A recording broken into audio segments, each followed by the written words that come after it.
Hi everyone, welcome to math Shinigami. इस video में हम multiplication and division of complex numbers पढ़ेंगे कि जब हम कॉम्प्लेक्स नंबर्स को मल्टीप्लाई करते हैं आपस में और डिवाइड करते हैं तो फिर बेसिकली कैसे उनको मतलब हम उसको कैसे इजी वे में कर सकते हैं। हमें पता है कि हमें ये तो पता है कि अगर हमारा एक कॉम्प्लेक्स नंबर है x1 plus i y one plus x2 plus i y two, ये हमने पहले ये देखा था कि हम जब इनको मल्टीप्लाई करते हैं तो x1 x2 minus y one y two plus i x1 y two plus x2 y one, ये आता है। ठीक है, अब हम पढ़ेंगे पोलर फॉर्म में हम मल्टीप्लाई करते हैं। तो जब हम देखेंगे पोलर फॉर्म में मल्टीप्लाई करके ये मल्टीप्लिकेशन कितनी ईजी हो जाती है और काफ़ी ज़्यादा प्रॉपर्टीज़, इनकी प्रॉपर्टीज़ देखेंगे तो देखते हैं, पोलर फॉर्म में देखते हैं।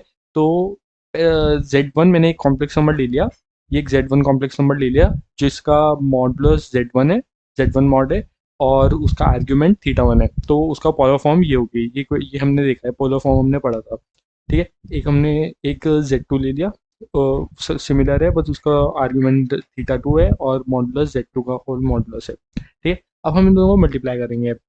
जब इनको मल्टीप्लाई किया तो ये मॉडुलस मल्टीप्लाई हो गया और ये दोनों मल्टीप्लाई हो जाएंगे टर्म्स। ये मल्टीप्लाई की, इसको खोला तो ये आ गई, ये आ गई। रियल पार्ट्स को एक तरफ ले लिया, इमेजिनरी पार्ट्स को एक तरफ ले लिया। अब हम ढंग से देखें तो ये जो आइडेंटिटी बन रही है ये cos cos theta 1 plus theta 2 की आइडेंटिटी बन रही है और ये sine theta 1 plus sine theta 2 की आइडेंटिटी बन रही है।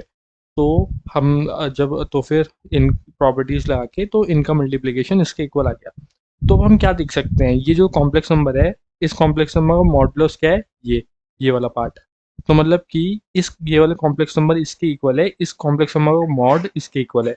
तो बेसिकली जब मल्टीप्लाई करते हैं तो उनके मॉड्स में मल्टीप्लाई हो जाते हैं और जो ये Z1 इंटू Z2 है उसका आर्ग्यूमेंट क्या होगा, ये वाला पार्ट, उसका आर्ग्यूमेंट ये वाला पार्ट होगा। तो उसका आर्ग्यूमेंट हो गया थीटा 1 प्लस थीटा 2, तो जो कि इक्वल है argument of Z1 plus argument of Z2। ठीक है, तो बेसिकली हम जब हम मल्टीप्लाई करते हैं तो जो रिजल्टिंग कॉम्प्लेक्स नंबर होता है उसका मॉडुलस इंडिविजुअल कॉम्प्लेक्स नंबर के मॉडुलस के मल्टीप्लिकेशन के इक्वल होता है एंड उस कॉम्प्लेक्स नंबर का आर्ग्यूमेंट इंडिविजुअल कॉम्प्लेक्स नंबर के आर्ग्यूमेंट का समीशन होता है।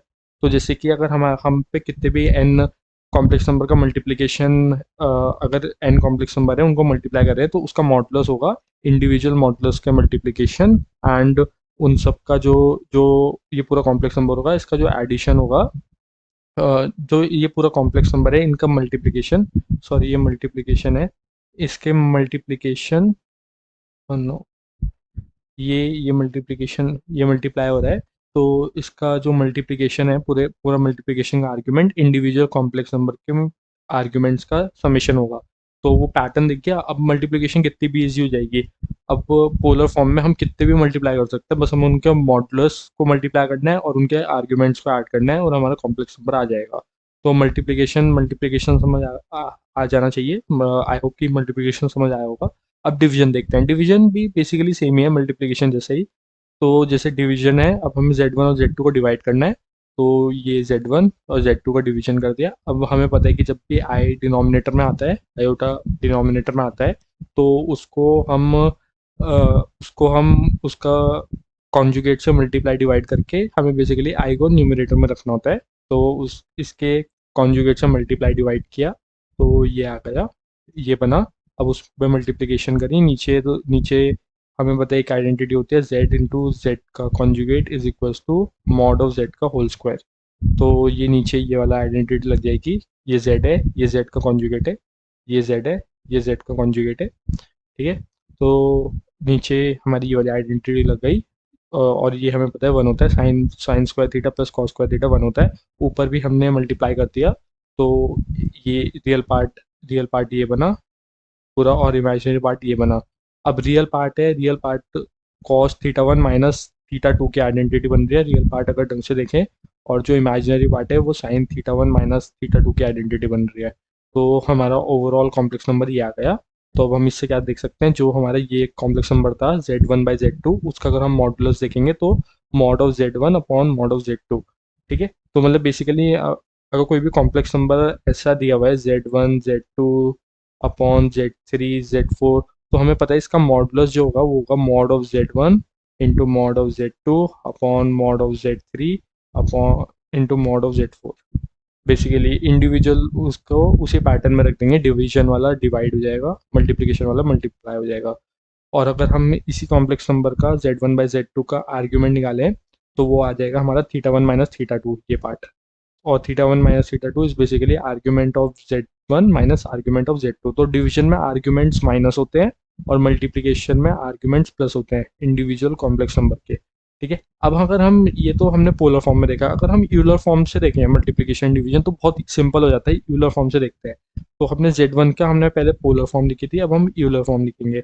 Z1 is equals to mod Z1 into e की power i θ1, Z2 is equals to mod Z2 e की पावर आई θ2। इनको अगर हम मल्टीप्लाई करेंगे तो पावर्स ऐड हो जाएंगी ई की, और जो कांस्टेंट टर्म मल्टीप्लाई है ई से वो मल्टीप्लाई हो जाएगी। तो ये आ गया। तो इससे हम देख सकते हैं ये बेसिकली बिल्कुल सेम यही बन रहा है। ये बेसिकली बिल्कुल सेम यही चीज़ है, ये वाली चीज़, ये बिल्कुल सेम यही बन रहा है। क्योंकि हमें पता है ई की power i theta is equals to cos theta plus i sine theta. ठीक है, तो इस ये जो कॉम्प्लेक्स नंबर है Z1 Z2 उसका मॉडुलस है ये वाला पार्ट और इसका आर्ग्यूमेंट है ये वाला पार्ट, तो बिल्कुल सेम बन रहा है। तो इसलिए हम जब यूलर फॉर्म में करते हैं तो कितने भी नंबर को हम प्लस कर ले मल्टीप्लाई कर ले आंसर सेम आता है बिल्कुल। ठीक है, ऐसे ही अगर हम डिवाइड करेंगे तो अगर हम डिवाइड करेंगे तो Z1/Z2, तो यूलर फॉर्म में हम उनको डिवाइड कर देंगे तो पावर्स माइनस हो जाएंगी और मॉडुलस डिवाइड हो जाएंगे। तो बिल्कुल सेम वही बात है भाई, जो यहाँ पे ये बना था ये वाला पार्ट और ये वाला पार्ट बिल्कुल सेम है। ठीक है, तो यूलर फॉर्म में इजी होता है करना मल्टीप्लिकेशन डिवीजन, क्योंकि हमारी पावर्स और मल्टीप्लिकेशन में है। ठीक है, तो एक क्वेश्चन करते हैं, आई होप कि डिवीजन भी समझ आया होगा। एक क्वेश्चन करते हैं, solve Z³ equals to modulus conjugate of Z। तो देखो हमें क्या करना है, Z³ is equals to Z का कॉन्जुगेट, अब इसे सॉल्व करना है। ठीक है, तो अब इसको मैं अगर मैं इसको सॉल्व देखूंगा, मैं यहाँ पावर में आ रहा है, ये कॉन्जुगेट में आ रहा है, अब मैं इसको सॉल्व कैसे करूँगा? मैं या तो अब इनको सॉल्व करने के लिए मैं क्या करता हूँ, मैं Z को या तो x प्लस आई वाई मानता हूँ या कुछ ऐसे मानता हूँ। ठीक है, तो इसको सॉल्व करने के लिए Z को ना, ये जैसे पावर्स में जब आती है ना मल्टीप्लीकेशन जब हो रहा होता है, देखो ये Z³ is basically Z into Z। ठीक है, तो जब ये मल्टीप्लिकेशन वगैरह हो रहा होता है तो सोचा करो यूलर फॉर्म में लेके जाना, क्योंकि यूलर फॉर्म में हमने अभी यहाँ पे देखा है कि कितना ईजी है मल्टीप्लाई करना। ठीक है, तो इसको यूलर फॉर्म में लिख देता हूँ, मॉड ऑफ Z को मतलब Z कॉम्प्लेक्स नंबर को equals to mod of Z into e to the power i theta मान लेता हूँ मैं। ठीक है, तो मेरा जो Z का कॉन्जुगेट हो जाएगा वो हो जाएगा mod of Z e to the power i minus theta, क्योंकि तो Z का कॉन्जुगेट होता है mod of Z is equals to mod of Z conjugate होता है, ये हमने पढ़ाई है। ठीक है, एंड जैसे कि अगर मेरा Z यहाँ पे आ रहा है कॉम्प्लेक्स नंबर, तो मॉड ऑफ Z मेरा यहाँ पे आएगा, तो जो इसका आर्ग्यूमेंट होता है थीटा, इसका आर्ग्यूमेंट हो जाएगा माइनस थीटा। ठीक है, तो इसलिए इनके आर्ग्यूमेंट्स आपस में माइनस होते हैं, तो ये दोनों मैंने लिए और मैंने पुट कर दिए, यहाँ पे पुट कर दिए। थीटा कुछ भी हो सकता है। ठीक है, तो मैंने यहाँ पे पुट कर दिए और फिर उसे सिंप्लीफाई किया। अब जो ये दो कॉम्प्लेक्स नंबर इक्वल है, ठीक है, तो इसका मतलब क्या है, इनके मॉडुलस इक्वल होंगे और इनका जो एंगल्स हैं, इनका जो आर्ग्यूमेंट है वो इक्वल होगा। आर्ग्यूमेंट ये चीज़ है और इनका मॉडुलस इक्वल होगा। तो क्योंकि दो कॉम्प्लेक्स नंबर कैसे इक्वल होते हैं, देखो अगर एक ही कॉम्प्लेक्स नंबर है, ये कॉम्प्लेक्स नंबर के को रिप्रेजेंट करने के लिए मेरे को दो चीज़ चाहिए, या तो मेरे को एक्स कोऑर्डिनेट चाहिए और एंड वाई कोऑर्डिनेट चाहिए, या फिर मेरे को इसका ओरिजिन से डिस्टेंस चाहिए। ओरिजिन से डिस्टेंस मेरे को मिल गया, पर वो डिस्टेंस तो कुछ भी हो सकता है इस सर्कल पे, क्योंकि इस सर्कल पे डिस्टेंस सेम ही रहेगा। तो मेरे को एक एंगल भी चाहिए जिससे कि मैं एक ये पॉइंट निकाल सकूं। तो ये डिस्टेंस होता है मॉडुलस और ये एंगल होता है आर्ग्यूमेंट। ठीक है, तो इसलिए दो कॉम्प्लेक्स नंबर जब इक्वल हैं तो इनके इनके ये वाला पार्ट भी इक्वल होगा, मॉडुलस, और इनका आर्ग्यूमेंट भी इक्वल होगा। तो इनका आर्ग्यूमेंट मॉडुलस इक्वल किया ये आया, आर्ग्यूमेंट इक्वल किया ये आया। अब देखो आर्ग्यूमेंट जब मैंने इक्वल किया तो बेसिकली मान लो अगर एक कॉम्प्लेक्स नंबर का आर्ग्यूमेंट यहाँ पे आ रहा है, तो दूसरे का एक तो ये वाला पॉइंट हो सकता है, अगर मान लो 30 डिग्री आ रहा है तो दूसरे का 30 डिग्री भी हो सकता है, फिर उसके बाद वो एक बार घूम के फिर से यहाँ पे भी आ सकता है। तो उसका, क्योंकि हमें जनरल सॉल्यूशन लिखना है, क्योंकि एक सॉल्यूशन नहीं आएगा, हमें दिख रहा है कि ये Z³ है, तो Z³ है तो फिर एटलीस्ट मतलब Z³ Z कॉन्जुगेट है, कॉम्प्लेक्स नंबर है, तो मतलब कि एक सॉल्यूशन तो नहीं आएगा, ज़्यादा ही आएंगे। तो 330 पे यहाँ पे आएगा ये एंगल, ठीक है। आर्ग्यूमेंट 330 पे भी इक्वल होगा, 390 पे भी इक्वल होगा। तो इसलिए हम क्या करेंगे, हमने क्या किया, तो जो ये आर्ग्यूमेंट है, argument is equals to argument plus 2n pi. Basically जो एक एंगल आएगा वो दूसरा एंगल प्लस उसमें कुछ भी 2 पाई का मल्टीपल ऐड कर देंगे तो फिर वो इक्वल हो जाएगा। तो फिर तब तो इसलिए हम उसके जो आर्ग्यूमेंट होगा, जो एंगल होगा, क्योंकि जो मान लो किसी एक कॉम्प्लेक्स नंबर का एंगल ये है, तो दूसरे कॉम्प्लेक्स नंबर का एंगल क्या होगा, एक तो ये भी हो सकता है, फिर एक बार घूम के आओ यहाँ पे, फिर हो सकता है, फिर एक बार और घूम के आओ यहाँ पे, फिर हो सकता है। ठीक है, तो इस वजह से हम 2n पाई ऐड कर देंगे, एन हमारा इंटीजर है तो आर्ग्यूमेंट ऐसे रिप्रेजेंट होगा। ठीक है, तो फिर ठीक है, और तो हमारा मॉडुलस ऑफ जेड, हमने यहाँ से मॉड ऑफ जेड कैलकुलेट किया। मॉड ऑफ जेड जीरो नहीं हो सकता क्योंकि जेड हमारा जीरो नहीं हो सकता। जेड जेड जीरो तभी होता है जब ओरिजिन है जेड, तो उसका मॉडुलस भी जीरो होता है और आर्ग्यूमेंट उसका नॉट डिफाइन होता है। तो मॉडुलस ऑफ जेड हमारा वन आ गया। एक एक है प्रॉपर एक हमें ये पता लग गया कि हमें, क्योंकि जेड निकालना है, जेड का भी मॉड आ गया। अब जेड का कॉन्जुगेट चाहिए, जेड का आर्ग्यूमेंट चाहिए बेसिकली। जेड को निकालने के लिए हमें मॉड ऑफ जेड और थीटा की जरूरत है। मॉड ऑफ जेड तो आ गया, अब हमें थीटा थीटा निकालना है। तो थीटा अब यहाँ से हम थोड़ा सिंप्लीफाई किया और थीटा इसके इक्वल आया n पाई/2। तो अब n पाई/2 क्या होता है, एन को मैंने जीरो पुट किया तो जीरो एंगल आ गया, ये जीरो एंगल आ गया। एन को मैंने वन पुट किया, पाई/2 आ गया। एन को टू पुट किया, पाई आ गया। एन को थ्री पुट किया, 3 पाई/2 आ गया। अब एन को मैं फोर पुट करूंगा तो 2 पाई आ जाएगा, जो कि बेसिकली सेम है जीरो, थीटा जीरो। और हमें और हम इनमें से मतलब बेसिकली जब थीटा को वो करूँगा तो फिर 2 पाई आ जाएगा। तो बेसिकली वो जीरो थीटा 2 पाई और थीटा जीरो बेसिकली बात सेम ही है। ठीक है, बात सेम ही रहती है क्योंकि कॉस और साइन, जैसे ई की power i theta is basically equals to cos theta plus i sine theta. तो अब मैं थीटा को जीरो पुट करूँ या थीटा को 2 पाई पुट करूँ, इसकी वैल्यू सेम ही आएगी, तो हमारा कॉम्प्लेक्स नंबर सेम ही आएगा। तो ये चार सॉल्यूशन आएंगे, इन चार सॉल्यूशन आएंगे। तो अब इन चार में से मॉड मॉड ऑफ जेड तो वन आ गया। अब थीटा को जीरो पुट किया तो वन आ गया, थीटा को पाई/2 पुट किया, आई आ गया।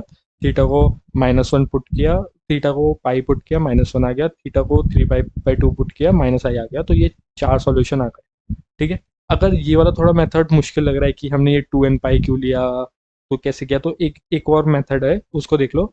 जैसे कि जेड क्यू हमें जेड कॉन्जुगेट दिया है, ठीक है। अब इसको ऐसा सोचो कि बेसिकली मेरे को जेड निकालना है, तो मेरे को जेड निकालना है तो मेरे को जेड कॉन्जुगेट को हटाना पड़ेगा। जैसे जैसे मेरी अगर इक्वेशन कुछ x⁵ प्लस x³ ऐसे से होती है, तो मेरे को थोड़ा x निकालना पता रहता है। ठीक है, अगर मेरी पूरी इक्वेशन x में ही होती है तो मेरे को पूरी इक्वेशन z में चाहिए। अब मैं जेड कॉन्जुगेट को कैसे हटा सकता हूँ, मेरे को एक प्रॉपर्टी पता है, Z into Z conjugate equals to mod of Z. ठीक है, तो अब मेरे को जेड कॉन्जुगेट जो होता है मेरा, वो होगा mod of Z upon Z के इक्वल। ठीक है, तो अब मेरे को जेड कॉन्जुगेट को हटाने के लिए मेरे को मॉड ऑफ जेड चाहिए। ठीक है, अब मॉड ऑफ जेड कैसे आएगा, मैं दोनों साइड मॉड ले लेता हूँ, दोनों साइड मॉड ले लेता हूँ, क्योंकि मुझे मॉड ऑफ जेड चाहिए और मेरे को पता है mod of Z is equals to mod of Z conjugate. क्योंकि अगर जेड मेरा एक्स प्लस आई वाई है और मेरा तो जेड कॉन्जुगेट हो जाएगा एक्स प्लस माइनस वाई आई वाई, तो जो मॉड ऑफ जेड होगा वो भी x² प्लस वाई² का होल स्क्वायर रूट होगा, और मॉड ऑफ जेड कॉन्जुगेट भी √x² प्लस वाई² होगा। ठीक है, तो इस वजह से मेरे को एक ये भी प्रॉपर्टी पता है, तो मैंने दोनों साइड मॉड ले लिया, तो ये आ गया मॉड जेड का होल क्यूब। अभी पढ़ा था जब मल्टीप्लाई होते हैं कॉम्प्लेक्स नंबर तो उनके इंडिविजुअल मॉड्स भी मल्टीप्लाई हो जाते हैं, और ये मॉड ऑफ जेड के इक्वल ही आएगा। तो ये वाला रिलेशन बिल्कुल सेम है, ये वाला रिलेशन जो हमने किया था। देखो ये वाला रिलेशन बिल्कुल सेम है जो यहाँ पे आया था, तो mod of z equals to one आ गया। ठीक है, तो अब मेरे को पता लग गया मॉड ऑफ जेड मेरा वन के इक्वल आ गया, तो जेड³ इक्वल्स टू जेड कॉन्जुगेट है, तो Z conjugate is equals to one upon Z, तो जेड³ equals to one upon Z, तो Z to the power 4 equals to one. ठीक है, तो अब मैं इसको ये इसके सॉल्यूशंस तो पता ही हैं, जैसे कि z² क्या हो जाएगा मेरा प्लस माइनस वन। ठीक है, तो z मेरा क्या हो जाएगा, एक तो प्लस प्लस माइनस वन का रूट प्लस माइनस रूट -1, क्योंकि एक तो वन का भी प्लस माइनस रूट आएगा और -1 का भी आएगा, तो ये प्लस माइनस वन आ गया और ये आ गया प्लस माइनस आयोटा। ठीक है, और वही हमारे यहाँ पे आ रहे थे। तो मैंने दोनों मेथड बता दिए, जोन सा भी ईजी लगे वैसे कर लेना। ठीक है, तो अभी के लिए इतना ही, मिलते हैं अगली वीडियो में। ये 8th लेक्चर वीडियो थी कॉम्प्लेक्स नंबर की। तो ठीक है, अगली वीडियो में मिलते हैं फिर। बाय।